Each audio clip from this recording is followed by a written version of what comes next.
What's going on, you guys? Welcome back to EP09.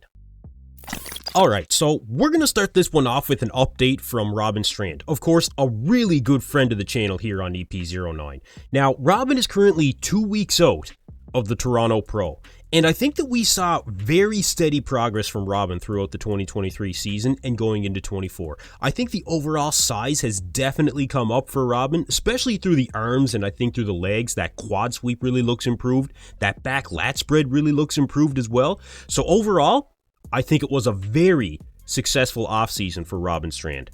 Now, keep in mind, last year, Robin took 8th place at the New York Pro, and then ended up taking 4th place in the Toronto Pro, right behind Ian Valliere, who won the show, Hassan Mustafa, who was probably at his best that we've seen in quite some time, and Ross Flanagan, who was already qualified for the Olympia.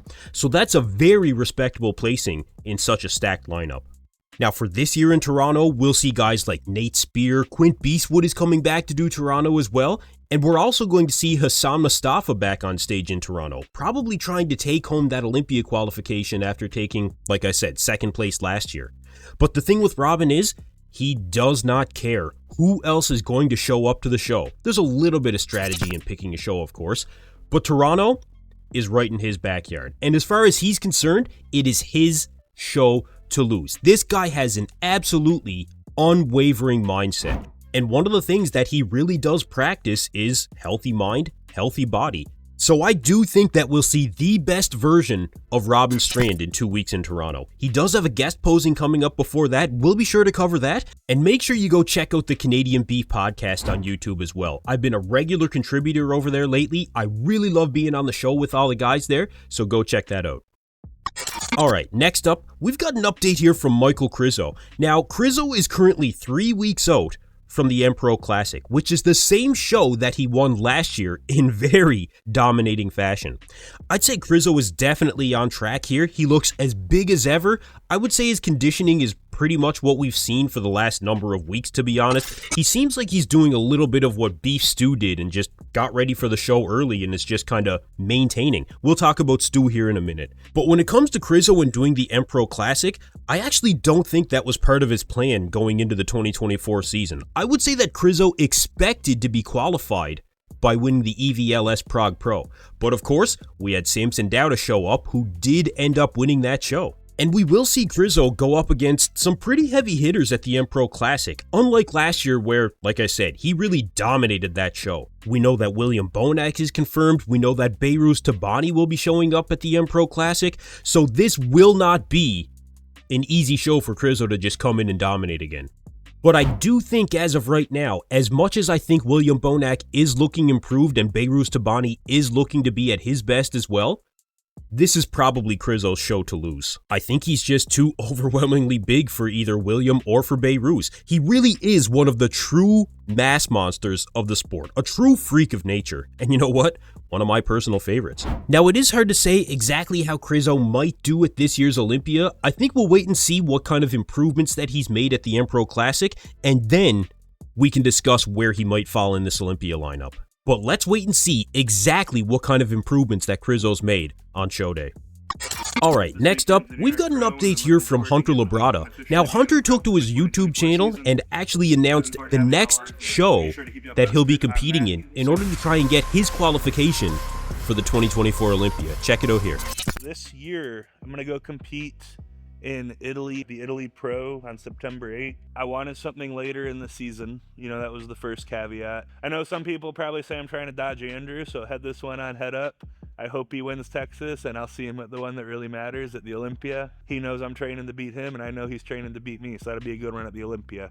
You know, outside of that, I don't really know what else anyone could say about it. I'm sure people will think up something to say. So I think this is actually very interesting. Somewhat unexpected, I will say that.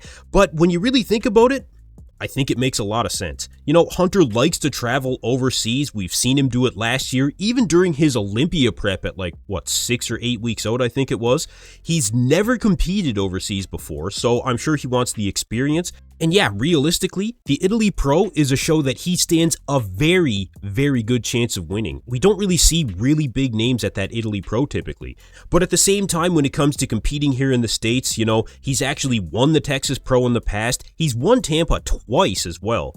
So he wants to go and compete overseas. I actually really like the idea. It's kind of a reverse Regan Grimes where, you know, you never see Regan compete over in the States.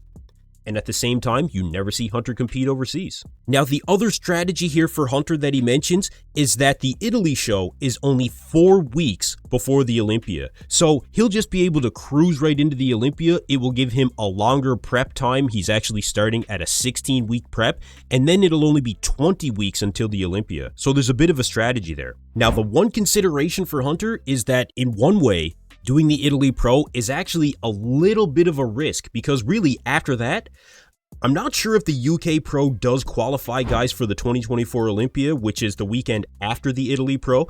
And the Legion Sports Fest, I don't know if that actually does qualify you for the 2024 Olympia anymore either. I believe Charles Griffin told me that that no longer qualifies you for this year's Olympia. Don't quote me on that, but either way, it's pretty much Hunter's only chance that he's leaving himself to get that Olympia qualification. So he is taking a bit of a risk here. Do I think that he'll come in and win Italy? Yeah, like I said, I do think he'll win that show, but it is a bit of a risk. If you have somebody show up last minute that still needs their qualification, who knows, you guys? But you guys let me know what you think in the comments below about Hunter Labrada's strategy, and do you think that he's taking a little bit too much of a risk here?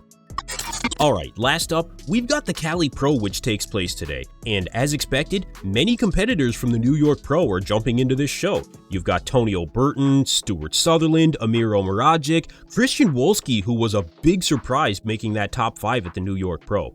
You've got Tim Budesheim, Dorian Haywood, Josef Vetten, but ultimately, I think this is going to be a rematch between Tonio and Stu. Now, it was a pretty close battle between these two in New York, so I think for this show here, that when it comes to Tonio, that he just needs to try and come in a little bit bigger, but he needs to bring better conditioning in the lower body, especially from the back. When it comes to Stu, I think he just needs to make sure that he maintains that level of fullness and maybe a little bit better conditioning, but you know, at the end of the day, Stuart Sutherland just needs more when it comes to the back shots. The back lat spread is actually, well, a really good shot for Stu, but when it comes to that back double, well, there's not much he can do about that right now, but that is something that he needs to bring up for future shows. When you really go shot for shot, I think that you'll have Tonio winning the front and the back poses. I think Stu actually takes the side chest. I actually would have given Stu the entire side chest when it comes to the New York Pro lineup.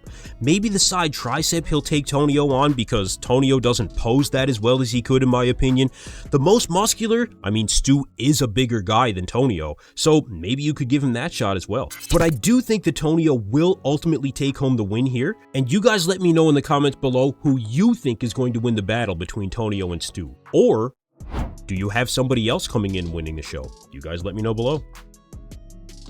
Anyway, that's it for me in this video, you guys. Thank you for tuning into EP09. Be sure to like and subscribe.